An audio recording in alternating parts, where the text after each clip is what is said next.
Or kila sabato lazima Mungu aparete. Na depuis année 2000 dunia ilianza onja saba. Pourquoi? Amkusikia kama epoke mwa dini mwa inasema tukienea mtu ingia mu 2000 dunia itaisha. Amkusikia vile? Bilifumaka sana. Haiko ba heretic. Batu walisema vile, usikuwe nafikiri kama ni wapumbafu mwa, ni batu wenye biko na notion ya chrono prophétique. Lakini kenye walishindwa kujua, Yesu alisemaka hakuna anayejua siku wala saa. Ayasema mwaka na mwezi. Pourquoi? Parce que chrono prophétique kuanzia Adam mpaka Abraham ni 2000 ans. Abraham mpaka Jésus Christ ni 2000 ans. Jésus Christ mpaka année 2000 nyingine 2000 ans. Inafanya nini? 6000 ans. Katika unabii inasema mwaka moja ni kama miaka 1000. Maana mnaenda elewa vizuri, kutokea Adam mpaka kwenye tunafika mu 2000 ni 6 jours. 2001 7e jour ikaanza, na wakajua kwamba inawezekana Yesu akui. Meso si uliwe 2000 haiwezi isha yote mpaka 2900 kama Yesu hayakuya. Maana muitike mukatale, tuko deja musaba na tuko na ngoya enlèvement de l'église. Mais atujue siku wala saa. Sikia tunaelewana vizuri hapa. Kwa hiyo ile chrono tutaifungula sana ili uanze jijua kwamba juu hata kama mnafikiri utakuwa 3000 sababu ile kubitu iko nafanyika sai mdunia inaonesha kwamba Yesu yuko mlangoni. Kuna wengine wako napata mandoto yuko nasema kufika 2050 ni neema. Mungu aturumie. Tuko namjengea kanisa hapa 15000 personnes, asubiri kwanza utukufu imrudilie mbinguni. Lakini akitaka hata sai anaweza kuja. Tutazungumza kitu kingine, chapitre ya 9 ya nguvu sana ni juu ya zile matrompete. Sidhani kama 30 jours itawezekana yote, lakini tutazungumza juu ya matrompete. Apocalypse chapitre 5, 6, 7, 8. Na kuna ingine tutazungumzia juu ya 144,000 zile tribu za Israel ambazo zitaingia mbinguni bila hata ubatizo. Juu ya alliance ya Abraham tutazungumza juu ya des témoins, na itatubariki sana. A partir ya mwisho tutakuwa tunazungumza juu ya règne ya Antichrist. Kwa hiyo tunatakiwa kuomba sana tuone kama parti ngapi tutazungumza. Lakini leo tuko tunafundisha kiingilio ya eskatoloji. Eskatoloji mkiswahili maana yake mkusanyiko ya mafundisho inayosema juu ya siku za mwisho. 5 garçons wasogea huko mbele. 5.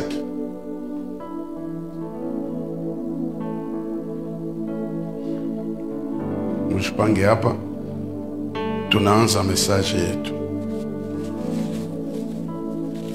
Sitaki tena vae vient. Wale ambao wako nachelewa saa hii waikale kule nyuma wasikilie kule. Mnaiwa mtoto wa kwanza wa Yakobo kwa Lea anaitwa Ruben. Tuseme Ruben.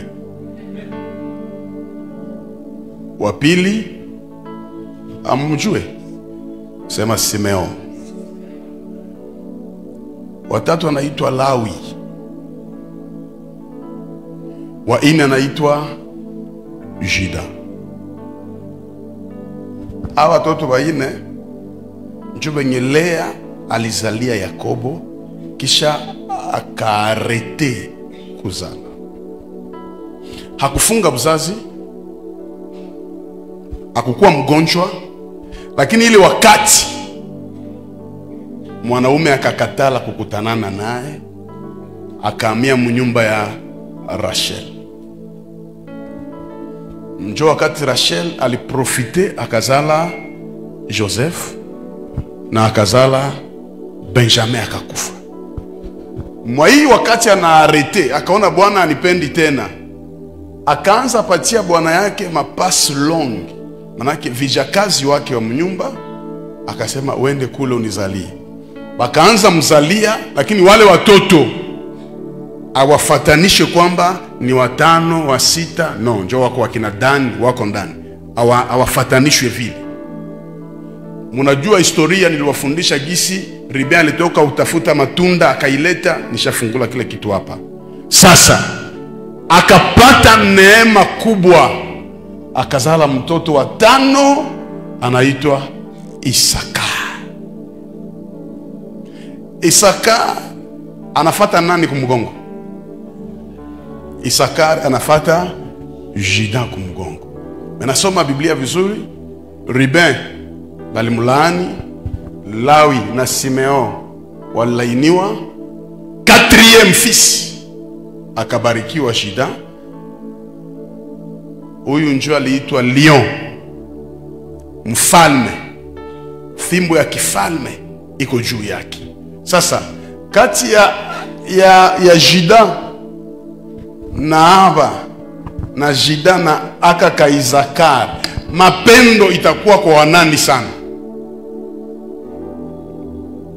Juda atajiatashe sana na Ruben, Simeon au na nani?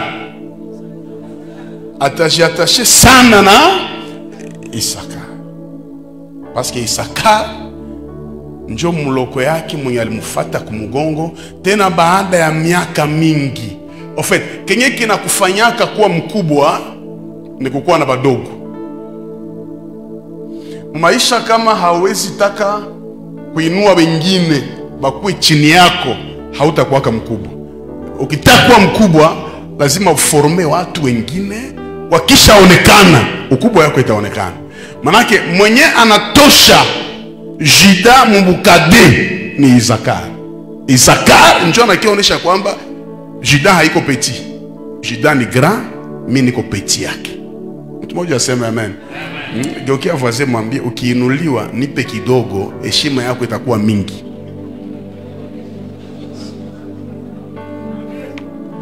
Unaona kwa batumishi wenye akiinuliwa ni yeye peke tu. Kuinuliwa ya mtu haionekanake kuyeye, inaonekana kwenye viko karibu yake gisi wanainuka. Ukwe na heshimia petit frere yako, njo mwenye anakufanyaka ukwe grand. Ilikuwa na preche siku moja Bukavu, grand frere wa famille alisumbua kanisa sana sana, preche mkanisa. Alikuwa anatoka mkila ranger, anapita kwa anasema ule ni petit ule. Ase kwanza mie nae ekare ni amurefu. Banambia acha tusikie parole. Ase haiko ya parole, ni wetu. Anajitapa juu ya nini? Basi kuko petit yake mwenye nakuya na petit yake iko na influence. Mtu mmoja aseme amen. En fait, hawezi kuwa grand na hauna ba petit. Ukikuwa grand wawe peke, uko grand par rapport na nani? Donc grandeur ya mtu inajimezira ka par rapport na watu ambao wako karibu yake. Mtu mmoja nipe amen vizuri. Lakini ndafungua kitu hapo. Wakati yenye Jacob anazeeka, anaanza bariki.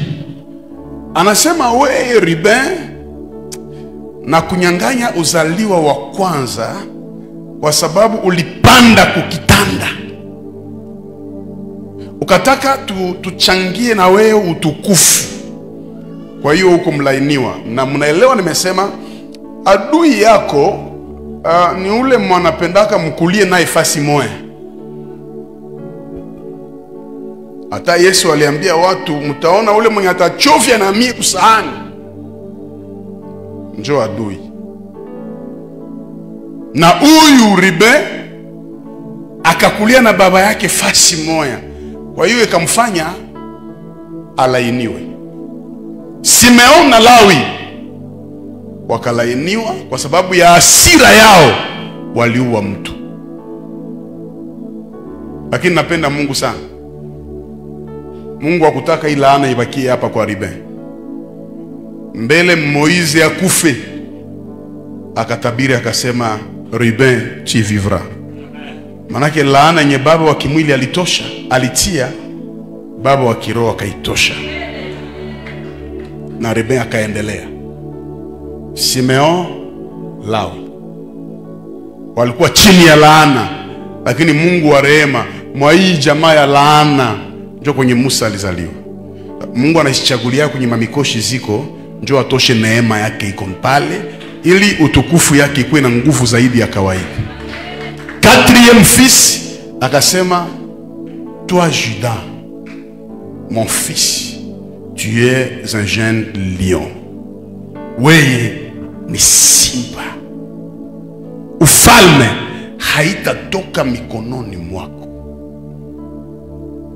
Ndugu zako watakusifu. Hii ni promesse tatu yenye iko kwa maisha ya Juda. Kwanza ni mfalme, ya pili Juda simba, fimbo ya kifalme haitatoka. Ya tatu ndugu zake watamusifu, watamuimbia. Angalia, usipiganake na mtu mwenye iko na ahadi fulani.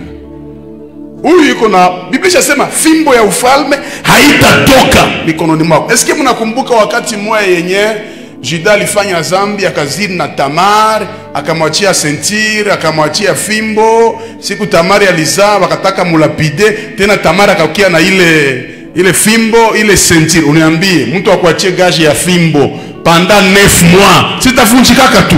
Mais pourquoi tena wanaweza muletea nayo bampokeze kumikono? Parce que kuko unabii nasema fimbo ya ufalme haitatoka.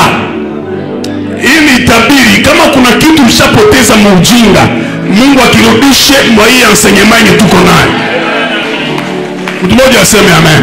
Kenye kinaonekana mtribi ya Juda ni fimbo ya ufalme. Atasa David kwa atapiga Goliath.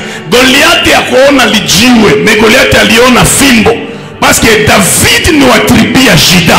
Angalia, kama uko mwa alliance ya Jehova Nisi, kote kwenye utaendaka, grandeur ya hii alliance itembee na wewe. Parce que mtu anatembeaka na alliance yenye Mungu alifanya na baba yake.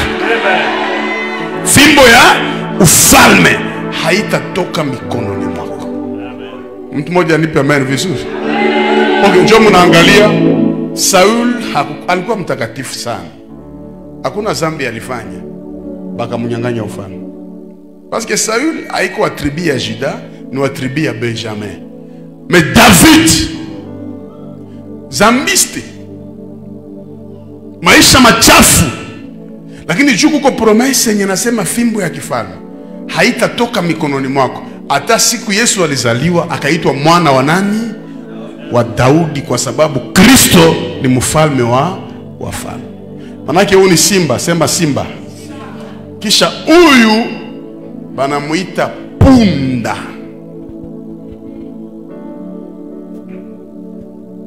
Isaka, wewe utakuwa punda. Tena haiko punda ya misa ya kuchukua vitu vikubwa. Nimeisoma pale, nimesikia na barikiwa sana. Un animal robuste njo Isaka. Manake huyu simba, lakini huyu punda. Awa barudi, musha barikiwa. Sogea. Upendo iko katikati ya wawili, lakini angalia sasa kitu fulani. Huyu ni simba, mfalme, lakini punda ni esclavagisme, utumwa. Baba moya, mama moya, lakini neema haiko sawa sawa. Punda c'est un animal impie. Maisha ya punda ni utumwani. Lakini grand frère simba, na hii mara mingi tunashindwa ielewa mu revelation ya parole. Tunaweza hubiri Yesu shibote, lakini neema haiko sawa. tunaweza okoka shie bote, lakini neema haiko sawa. Kila kenye hauna kuko mwenye iko nacho. Manake kiroho hakuna mwenye hana kitu na hakuna mwenye iko na vyote. Mtu mmoja aseme amen. Geukia mfase mwambie hakuna mwenye hana kitu na hakuna mwenye iko na vyote. Kenye sina wewe uko nacho. Mtu mmoja aseme amen. Sasa punda inafungwa Betefagi. Naanza ujumbe wangu. Inafungwa wapi? Punda na mwana punda wanafungwa Betefagi. Betefagi c'est un village. Banakula mayani ya pale, banaishi pale, banateseka pale, banazaraulika pale. Me Betefagi haiko mbali na Jerusalemu, ni karibu na Jerusalemu. Lakini punda inaishi pale miaka na miaka, iko Betefagi. Punda ilikuwa na promesi ya Esai. Esai alikuwa anatabiri mfalme wako anakuja Sayuni na atakuja juu ya punda na mwana punda. Punda ata inafungwa, consolation moya ilikuwa inajua j'ai une promesse. Ata anafungwa Joseph mu prison, mais alikuwa na consolation moya, j'ai une promesse. Ata unateseka unazaraulika, consolation ni moya, j'ai une promesse. Ata kanisa ipitie mabaya, mazarau, vita, consommation moya, kutakuwa enlèvement de l'église siku moya, itatoka na itaenda mbinguni. Kenye kinaweza fanya tucheke fasi ya kulia ni kujua kenye Mungu alituambiaka ni nini. Kama tunaweza tumikia Mungu mpaka kuzeeka bila kuingia loge, bila kugusa dawa, c'est parce que mu rencontre yetu na Mungu kuko kenye Mungu alituambiaka, akasema ndafanyaka iki, ndafanyaka iki, ndafanyaka iki. Na mimi natambia mtu moja, nguvu ya kamba aishinde puissance ya promesse ya Bwana juu ya maisha yako. Oh, malien, ma hotel, ma malédiction, zote ziko na nguvu kama siku ya promesse kutimilika hayafika. Mbele tumalize eschatologie, kuko promesse yenye itafunguka na ikifika itakata kamba. Mtu mmoja aseme amen. Kama ahadi inafika, kamba inakatikaka. Yesu yuko mu prison, yuko mu tombeau. Premier jour, deuxième jour, troisième jour. Litu yakafanya nini? Ilitoka juu ya nini? Kulikuwa promesse ya kujua après 3 jours atafufuka. Oh, mloze ngana ni bloke. Oh, siaolewa juu ya fulani, siku ya kuolewa haiyafika. Ikifika mlozi yepeke ataabandone. Kwa hiyo kwa maisha yako ya kiroho au kwa maisha yako ya kimwili, usijivunie pesa, jivunie ahadi. Denye vilishaonekana inaweza potea, mekenya kiaonekana hakipote yake. Usikombatre mtu mwenye iko na promesse yenye iko juu yako. Na niko na ahadi hapa, nipe amen zaidi ya kawaida. Punda iko ku village, lakini punda iko na promesse. Ndio maana kwa maisha ya kiroho au kwa maisha ya kimwili, mbele ya kujiatashe na mtu, usione pase yake, lakini ujue promesse gani yenye iko nayo. Labda sieleweke vizuri. Mbele ya kujiunga na mtu, usione kwenye anatoka, lakini ujue kwenye iko naenda. Anaweza kuwa mwanamke pauvre, mwanaume pauvre, me promesse yenye iko nayo haiku ya black. Itika aye na promesse ayapata accomplissement. Nilisema Acte chapitre 28, nyoka inaingia mu makuni parce que nyoka haijue destiny ya makuni. Baridi ilikuwa mingi sana, nyoka ikaona ifichame makuni, kumbe destiny ya makuni ni wapi? Kuna mtu mwanaweza tembea naye unakufa mkifo yenye haungi kufaka hamu. Sa watu wako na Mungu hawana destine ya kwenda kumoto, lakini wako na destine ya grandeur. Kwa hiyo omwe nitembee na David rebelle que Saïl roi. Parce que David iko rebelle mpori, me mafuta ya ufalme iko kwake. To kuna mtu mza kwa kukiti ya ufalme, lakini mafuta ya kifalme iko kwa mwingine. Na katikati yetu kuna watu wana mafuta ya kifalme hapa. Mungu atadetrone kila mwiko kwa ile throne na utaikala pale. Nipe amen zaidi ya voisin yako. Kia voisin mwambie, niambie promese yako nifatane na wewe.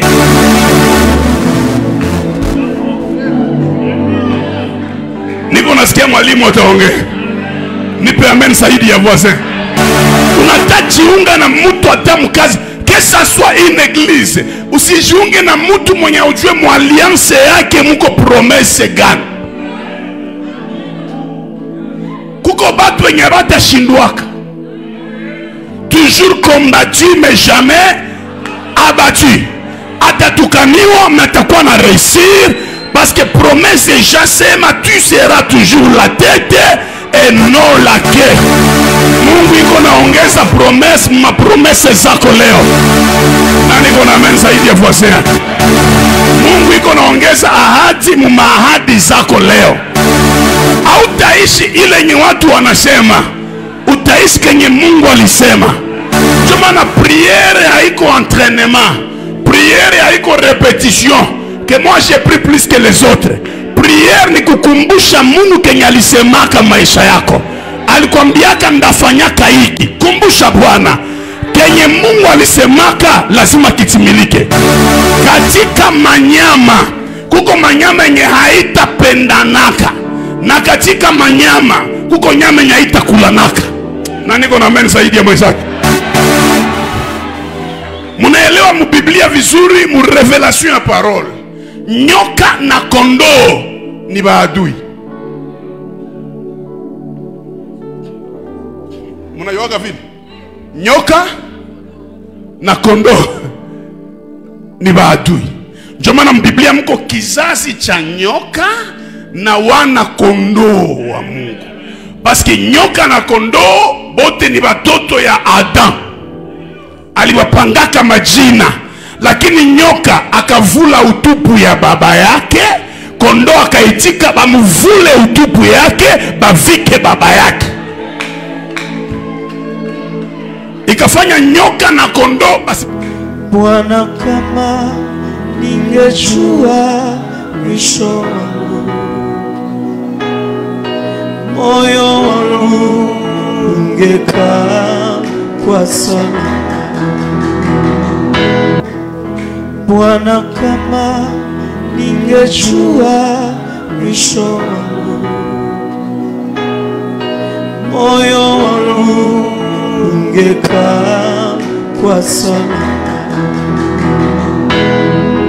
Bwana, kama ninge... Ole wako wewe ambaye utakutaniwa katika hali mbovu siku zile.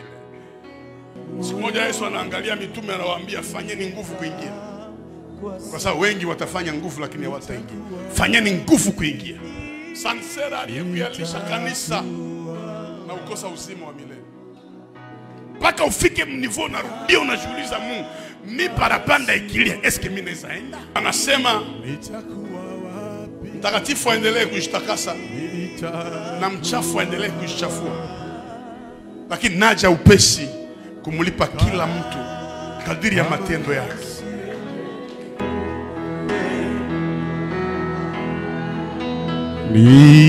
Ninaimba kwa kwaya, ninahubiri na kutoa.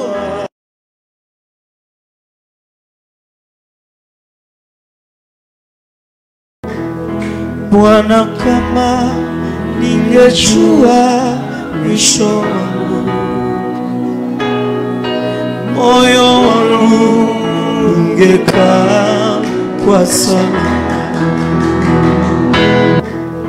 Bwana, kama ningejua mwisho wangu, moyo wangu ningekaa kwa salama.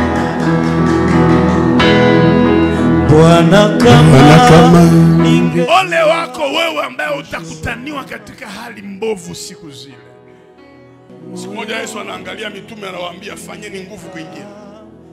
Kwa sababu wengi watafanya nguvu lakini hawataingia. Fanyeni nguvu kuingia. Sansera aliyekualisha kanisa na ukosa uzima wa milele. Mpaka ufike mnivo na rudia unajiuliza Mungu, mi parapanda ikilia, eske mimi naweza enda? Anasema mtakatifu aendelee kujitakasa na mchafu aendelee kujichafua. Lakini naja upesi kumulipa kila mtu kadiri ya matendo yake.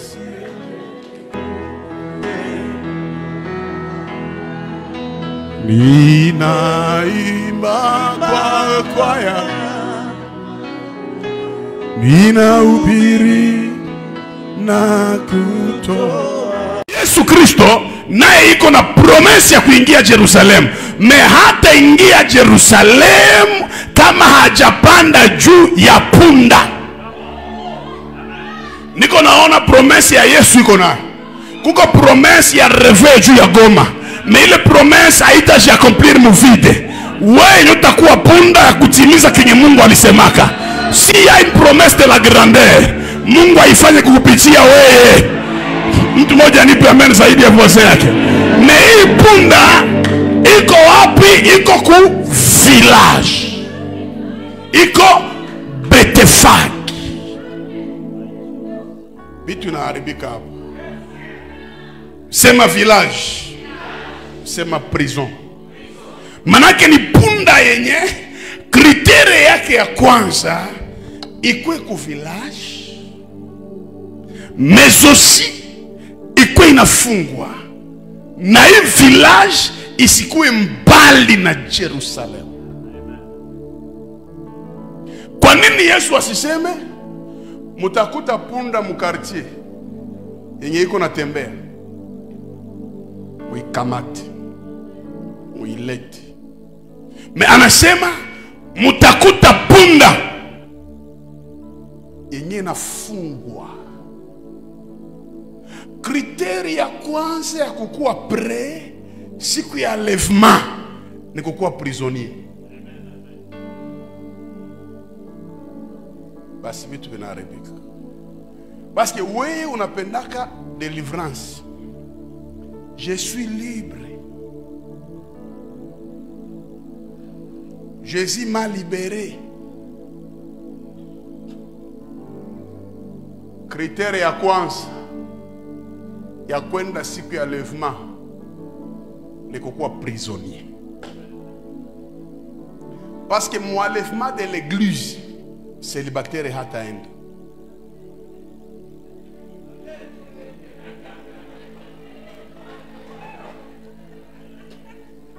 Basi eschatologie na haribika. Oh niko profete. Oh minjo doctor. Minjo pastor Patrick. Kama uyaoa parapanda ikilia, ba célibataire yote ba Maria biko hapa leo ataenda.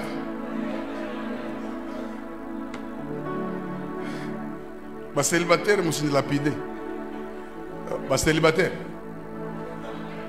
nye deja nye muye kama muko kulisti.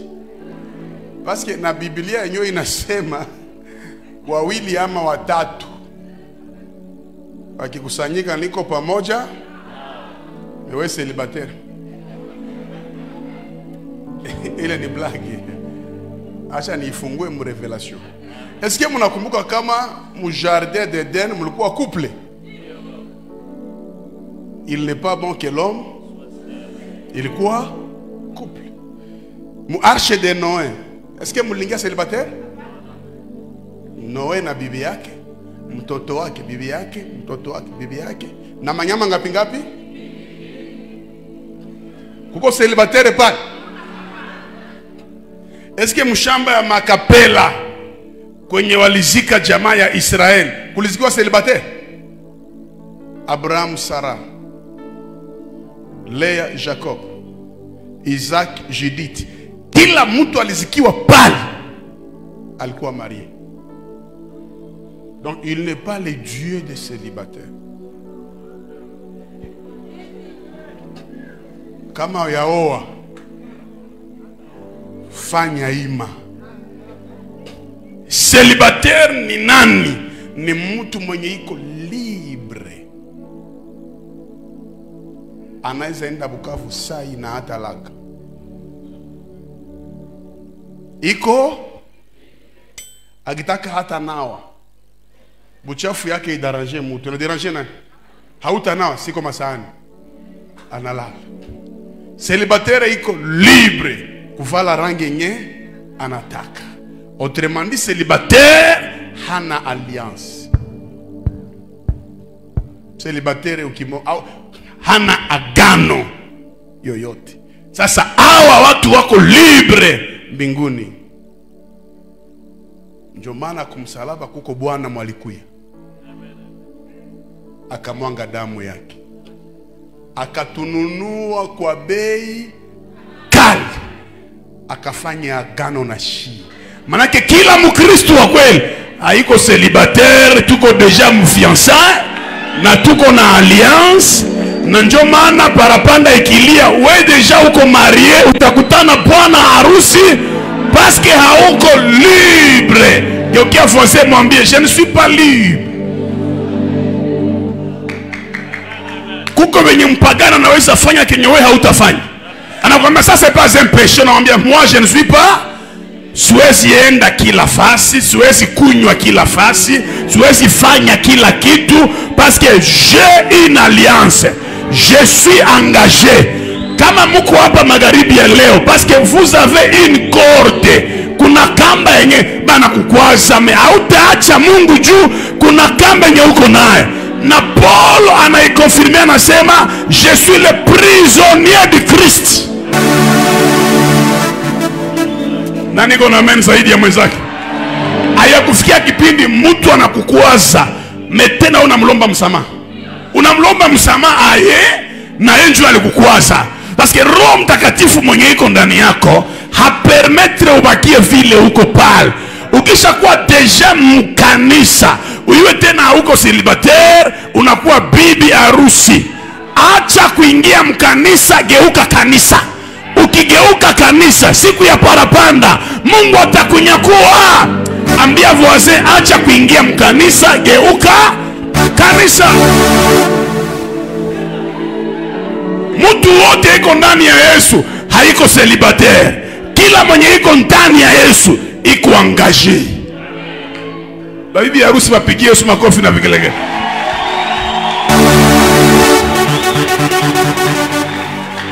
Bingine hatufanyake haiko kusema tunakosa moyen, mais nous avons un engagement. Mtu mmoja nipe amen zaidi ya voisin.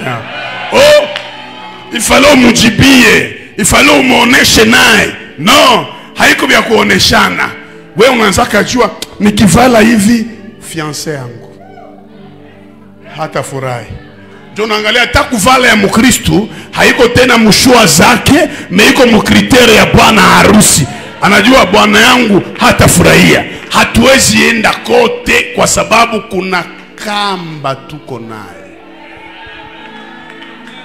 Niulizie voisin ou voisine, uko célibataire au marié? Muulize. Donc ici nous avons des mariés célibataires.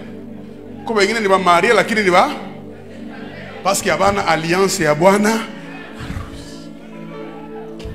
Mungu akupatie alliance leo. Itafika wakati yenye uko wewe peke mbona una sentir présence ya Yesu karibu yako. Na uko unasema je ne suis pas seul. Yesu yuko pamoja nami. Na anasema usiogope, niko pamoja na wewe. Itafika ile wakati.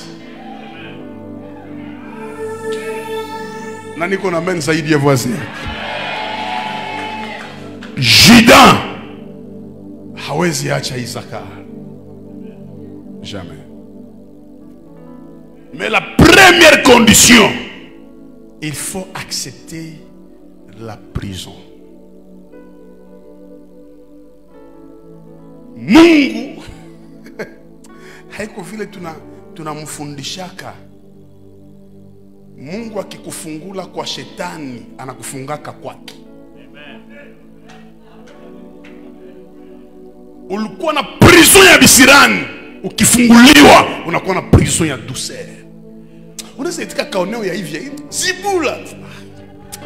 Unasema angekuya zamani, mikono ingali, makofi ingali, me prison yenye uko amo haipermetre tena utoshe kofi utandike.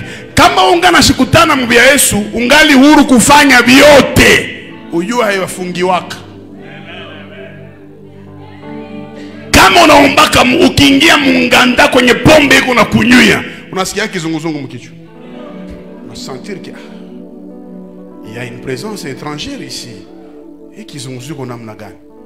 Unasikia vitu haviko sawa kwa sababu wewe ni mfungwa.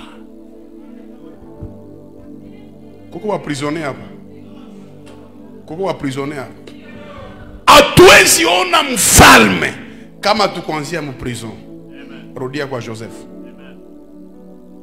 Unaambie mtu sa Joseph na karama ya ndoto anatafsiria wengine banatoka mu prison, umwa anafunguliwa, meye anabakia.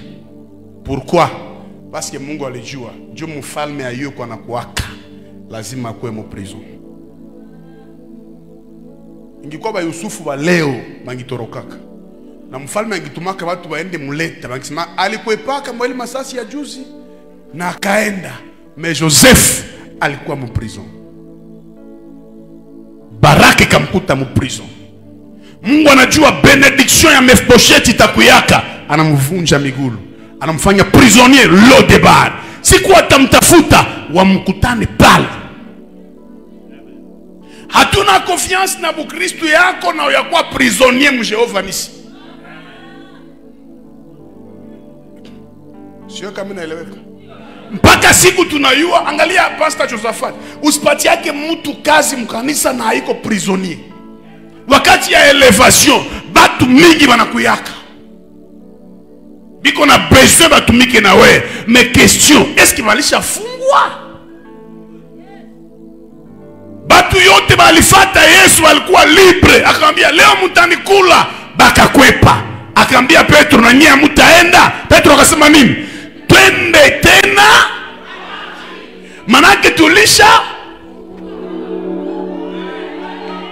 Le mariage c'est une prison.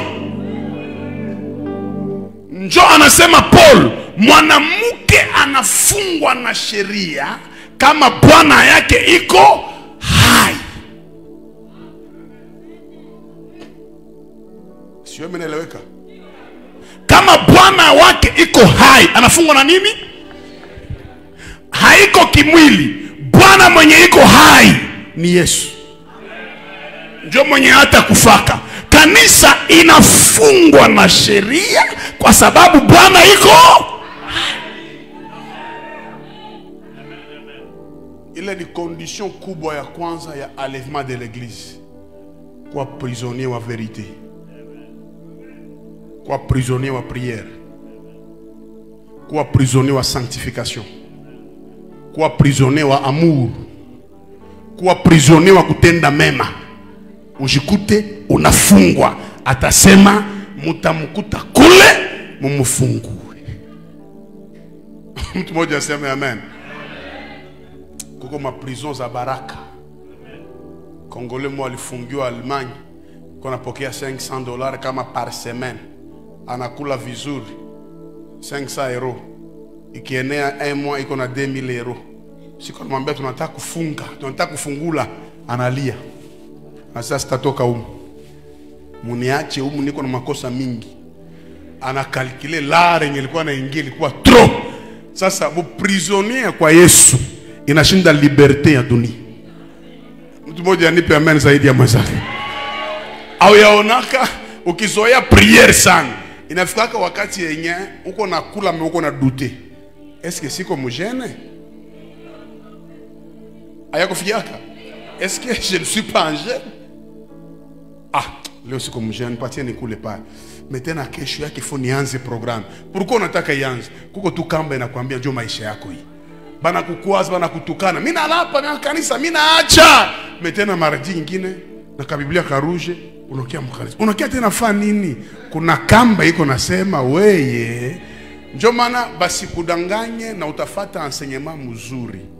Hakuna mwenye iko ndani ya Yesu mwatendaka kumoto. Hakuna. Acha mafundisho ya kulokota kwa TikTok, ya kulokota kwa radio, kwa television ya bure ya ukondane akili yako. Kila mwalisha ingia ndani ya Yesu ana uzima wa milele. Ule atakufa, hawezi tumikia Mungu kisha ukwe vile.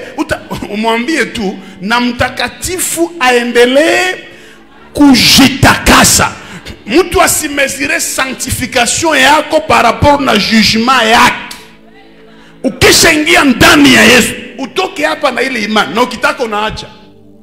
Uyetu kama eschatologie walinifundisha, nikisha ingia ndani ya Yesu, uzima wa milele.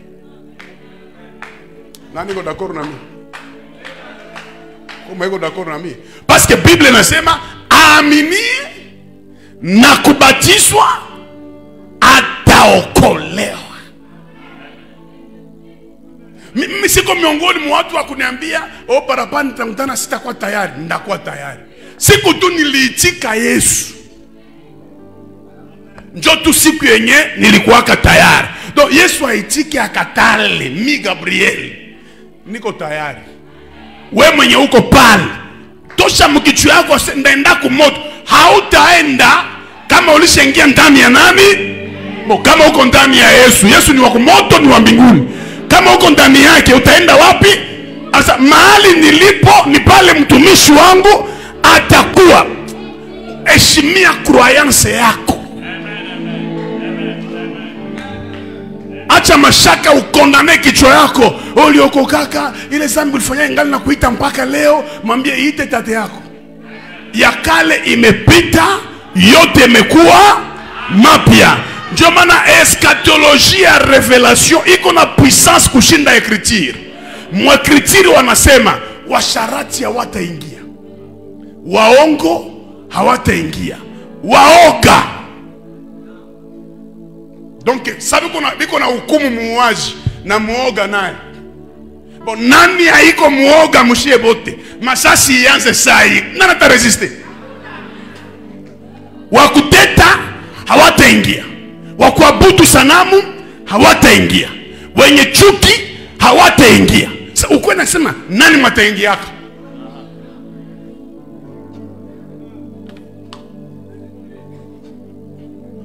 Mungu anisikia vizuri? Ingine makanisa mwenye valake kitambala hataingia, warangi kumakucha. Kuko makanisa yenye mtu ashalote iko mbinguni, kila mwenye iko na rangi, iko kumoto ya kuzimu. Ingekuwa mbingu ni ya mchungaji wako, kama naye hataingiaka. Njoo unaangalia temo hii koma, unaweza kopere na mwenye lupango bien munapatana, me commissionnaire na créer problème. Habari za mbinguni ziko teke teke, mais le pasteur commissionnaire bantonisha kama ni vitu mwa benye habitawezekana. Uko ndani ya Yesu, mbinguni utaenda.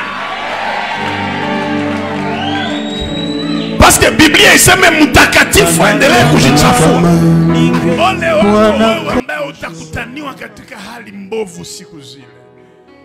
Siku moja Yesu anaangalia mitume, anawaambia fanyeni nguvu kuingia.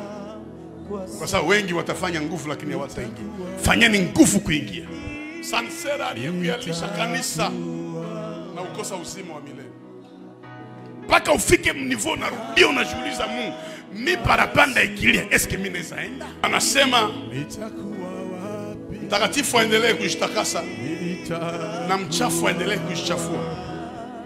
Lakini naja upesi kumulipa kila mtu kadiri ya matendo yake.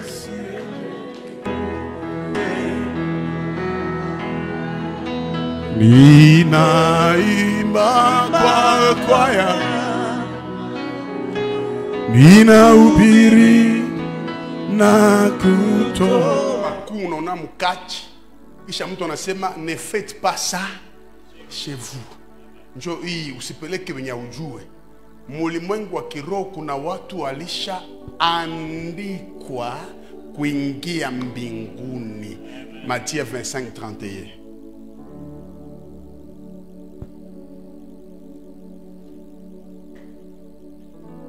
Kuna watu wataingia? Kuna watu wataingia? Kuya huko. Kuya huko dada. Inasema nini pastor, mpe microphone? Matthieu 25:31.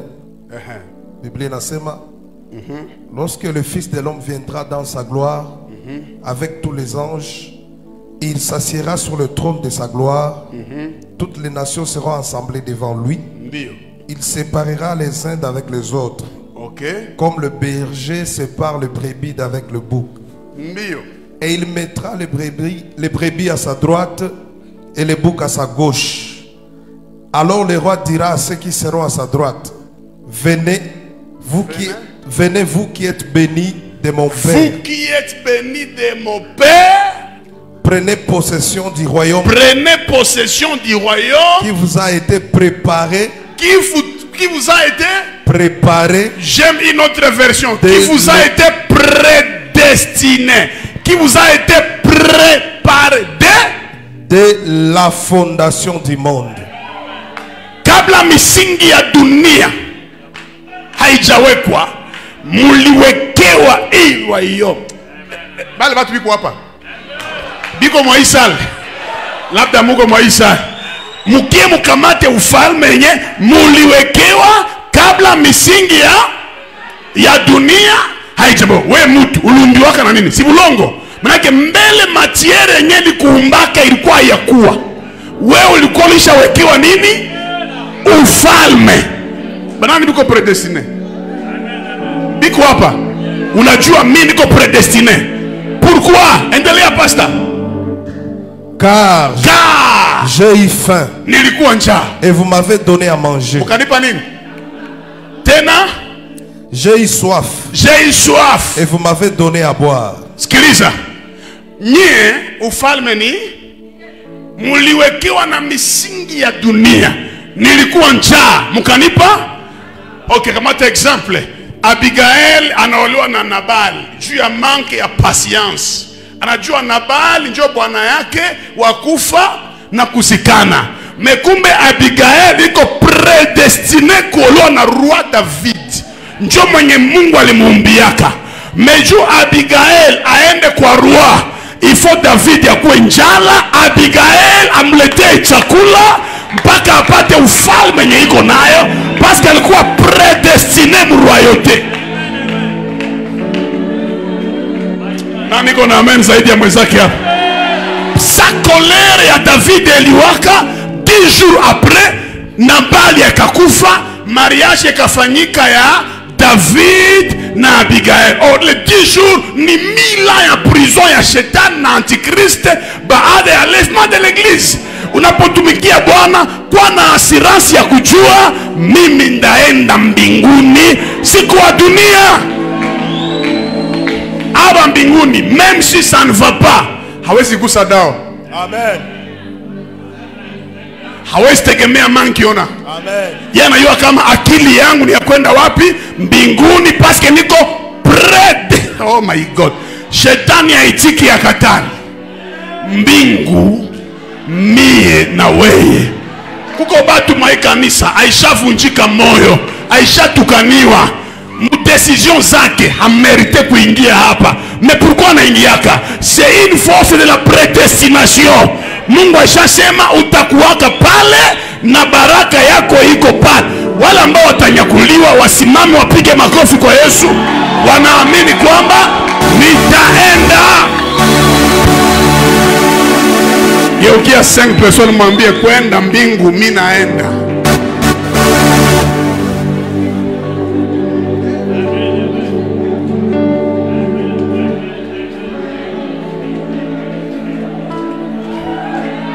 Je vais vous montrer l'agneau pendant ces 30 jours. Je vais vous prêcher la grâce pendant ces 30 jours. L'enlèvement est réel. Et notre enlèvement, c'est Jésus Christ, c'est lui notre salut.